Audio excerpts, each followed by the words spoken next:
Bismillahirrahmanirrahim. Assalamualaikum warahmatullahi wabarakatuh.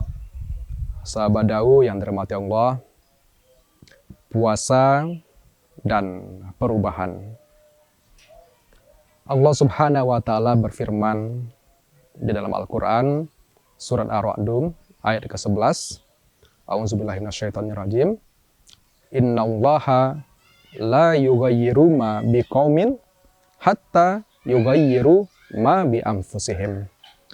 Sesungguhnya Allah tidak akan mengubah keadaan suatu kaum hingga mereka mengubah keadaan mereka sendiri.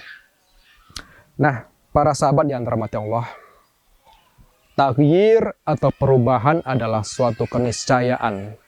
Dia pasti terjadi. Ada 3 biasanya kondisi atau situasi orang berhadapan dengan perubahan ini.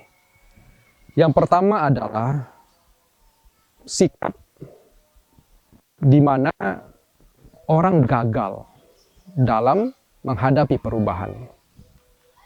Kegagalan ini bisa berakibat ya dia punah, dia tidak bisa bertahan. Mungkin kalau dalam konteks bisnis dia gulung tikar, dia tersisih karena gagal menghadapi perubahan yang terjadi. Ini kelompok pertama. Yang kedua adalah kelompok yang berhasil menyikapi perubahan. Sehingga mereka bisa survive, mereka bisa lestari. Perubahan-perubahan yang terjadi itu bisa disikapi dengan baik dan mereka bertahan atasnya. Dan yang ketiga adalah kelompok yang justru menjadi pelopor perubahan. Mereka justru yang menjadi pihak yang mempelopori terwujudnya tren-tren baru, hal-hal baru yang itu memicu perubahan. Nah, idealnya sebagai seorang muslim yang dikatakan sebagai khairu ummah, umat Islam ini harusnya menjadi pelopor perubahan. Bukan yang sekedar bisa survive mengatasi adanya perubahan atau malah menjadi pihak yang gagal menghadapi perubahan. Sahabat Dau yang dirahmati Allah, Rasulullah SAW menasehati kita melalui suatu hadis yang ini sudah populer, bahwasanya hari ini harus lebih baik daripada hari kemarin. Jika sama, hari ini sama dengan hari kemarin, maka rugilah dia. Jika misalnya lebih buruk daripada hari kemarin, hari ini lebih buruk daripada hari kemarin, itu justru termasuk orang-orang yang celaka. Artinya apa? Tidak ada pilihan, hanya ada satu pilihan bagi kita. Bahwa kita harus berubah menjadi lebih baik dari hari ke hari, waktu ke waktu. Nah, dengan begitulah kita akan terkategori sebagai orang-orang yang beruntung. Sekarang adalah dalam konteks perubahan itu ada 2 dimensi di sana. Dimensi pertama, perubahan individu. Jelas bahwa seorang muslim secara individu harus berupaya berubah menjadi lebih taat dari waktu ke waktu. Kalau sebelumnya belum sholat atau sholatnya masih bolong-bolong, nah maka dari hari ke hari dia harus lebih baik. Dia harus bisa sholat 5 waktu dalam sehari. Kalau sudah sholat 5 waktu dalam sehari berarti meningkatkan. Kalau misalnya pada bulan Ramadan yang lalu masih ada puasanya yang bolong-bolong bukan karena hajat syar'i, maka di tahun ini harus lebih baik. Dia harus tetap berpuasa di bulan Ramadan. Jika sebelumnya belum menutup aurat, nah harap dimaknai menutup aurat ini bukan hanya untuk perempuan, tapi juga untuk laki-laki. Ini kadang suka lalai juga, sehingga auratnya terumbar. Maka seyogyanya dari waktu ke waktu itu juga bisa ditambah. Atau ketaatan-ketaatan lain, berbuat baik, bersedekah, peduli, dan lain sebagainya. Singkat kata, pilihan kita sebagai seorang muslim adalah dari waktu ke waktu berubah menjadi lebih baik. Itu dalam konteks perubahan individu. Yang kedua adalah dimensi perubahan masyarakat.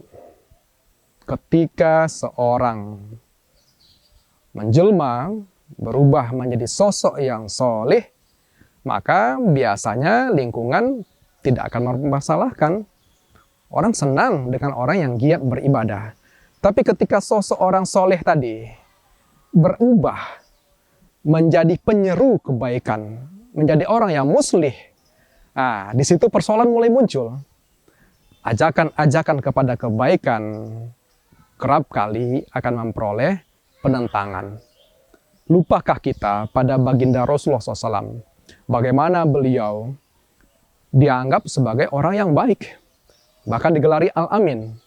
Ketika ada banjir bandang yang menyapu Ka'bah sehingga sebagian dari bangunan Ka'bah itu roboh, dan orang-orang Quraisy ketika itu, kabilah-kabilah yang ada, tengah berlomba-lomba untuk memperoleh ihtiram, mengembalikan Hajar Aswad ke posisinya semula, sehingga mereka berkata, kita serahkan saja kepada orang yang pertama kali muncul dari gerbang sana. Tatkala melihat Muhammad muda, ketika itu beliau berusia 35 tahun, ya, Hazal Amin, Rodin Nabi, ini orang yang terpercaya, kami ridho padanya. Nah, itu yang mereka katakan. Dan dengan kejeniusan yang luar biasa, Rasulullah bisa menyelesaikan persengketaan Quraisy ketika itu. Sehingga secara prestise dan pamor, makin menanjaklah Muhammad muda ini. Itu 5 tahun sebelum turunnya wahyu. Tapi lihat apa gerangan yang terjadi ketika wahyu turun dan beliau berubah menjadi penyeru kebaikan. Pada satu kesempatan beliau mengumpulkan orang-orang Quraisy dan berdiri di Bukit Abul Qubais, dan Rasul bertanya, jika aku katakan bahwa ada pasukan berkuda yang ingin menyerang kalian di balik bukit ini, apakah kalian percaya? Ya, kami percaya engkau orang yang jujur. Belum pernah kami saksikan engkau berbohong. Nah, kalau begitu saksikanlah, kata Rasulullah. Aku menyeru kalian kepada la ilaha illallah Muhammadar Rasulullah. Nah, suasana berdadak menjadi gaduh. Sebagian yang berkata, ya jadi buat ini, hanya buat hal seperti ini engkau kumpulkan.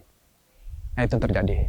Bahkan tidak cuma di sana, Rasul difitnah macam-macam, para sahabat disiksa, diboikot, dan lain sebagainya.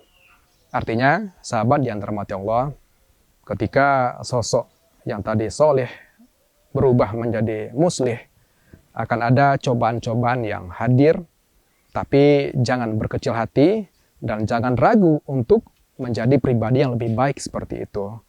Menjadi pribadi yang berubah, taat secara individu, dan menjadi penyeru-penyeru perubahan, perbaikan di tengah-tengah masyarakat. Karena Allah Subhanahu wa Ta'ala telah menghibur kita dengan firman-Nya. Salah satunya adalah dalam surat Muhammad ayat ke-7. Ya ayyuhallazina amanu in tansurullaha yansurkum wa yusabbit aqdamakum. Wahai orang beriman, tolonglah agama Allah itu. Niscaya Allah akan menolongmu dan meneguhkan posisimu. Dan Allah juga berfirman, ud'u ila sabili rabbik bil hikmah wal mau'izatil hasanah wajadilhum billati hiya ahsan. Serulah orang-orang itu kepada jalan Tuhanmu dengan hikmah atau dengan mau'izatil hasanah. Jika memang perlu berdialog, berdebat, lakukanlah secara ahsan. Semoga kita bisa menjadi pribadi yang berubah lebih baik dalam waktu ke waktu, dan Ramadan adalah momentum yang sangat tepat untuk mencapai perubahan-perubahan itu. Jika di luar Ramadan kita bisa melakukan hal-hal yang mubah, di bulan Ramadan hal yang mubah saja yang tadinya boleh, kita diminta untuk meninggalkannya. Apalagi sekedar meninggalkan perkara-perkara yang haram.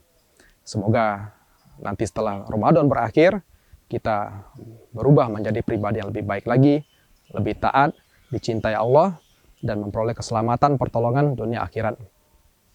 Salah janggal mohon maaf. Akhirul kalam, wabillahi taufiq wal hidayah. Assalamualaikum warahmatullahi wabarakatuh.